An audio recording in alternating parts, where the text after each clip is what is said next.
اللي طلق سراحه البارح دار 33 يوم ديال الاضراب عن الطعام، هذا راه غادي يموت. الاخر كلشي ديالو يعني الكربه ديالو الجسم ديالو غادي يكون عنده الاعراض مستقبليه. ما كتحسوش بان الخطاب الملكي البارحه كان هو بالنسبه بدايه المصالحه مع ابناء ديال الريف؟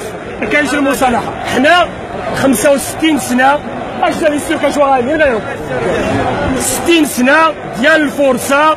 المهم الشابرين يا خويا الله يحفظك، حنا عطينا له هذا النظام ماشي عام ولا 6 شهور باش تقول لي جا البارح عطى الخطاب، حنا عطينا له المده ديال 65 سنه.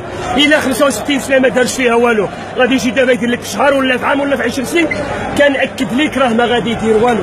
النظام ديال العلوي راه كينهب وكيسلب وكيسرق في الريف وكيقتلنا بدم بارد. انتم لازلتم ترددون كلمه الاسم ديال الزفسافي رغم ان الزفسافي تبرأ من هذه الخرصه ديال اليوم ديال العباد. لا اعتقد واحد الانسان عايش في الحبس وعنده الرصاصه ولا البندقيه على راسه غادي نسمع عنده.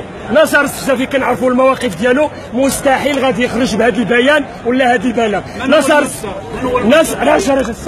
نصر الزفسافي هو راه بدا راه فرحان اشد الفرح، وراه كاين دابا غادي يستأنفوا الاضراب المفتوح عن الطعام. وحتى النظام شنو كيستنى؟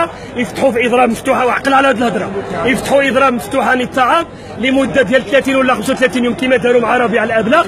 من بعد يطلقوا له صافي غادي يكون مات، تما غادي يكون موت سريري، حيت الاعراض ديال الاضراب عن الطعام كيجيو بعد 10 سنين. وشكون اللي غيأكد ليا شنو كانوا تعرضوا هاد الناس؟ هدوهم بالاغتصاب. نصر ظهر في واحد الصوره مخدر تماما، يعني النظام خدروا، ما نعرفوا شنو عطاو له، يعني كاينين.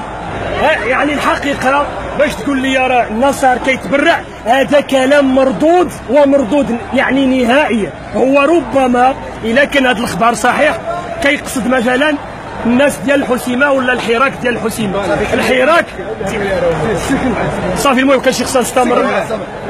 بالنسبه للتصريح ديال التصريح اللي قال ديال الزفسافي، خرج بالتصريح الاب ديالو الامس البارحه في بعض الصحف. حتى الاب ديالو الله يحسن عاون هذاك راه الكبده ديالو غادي يدير اي حاجه.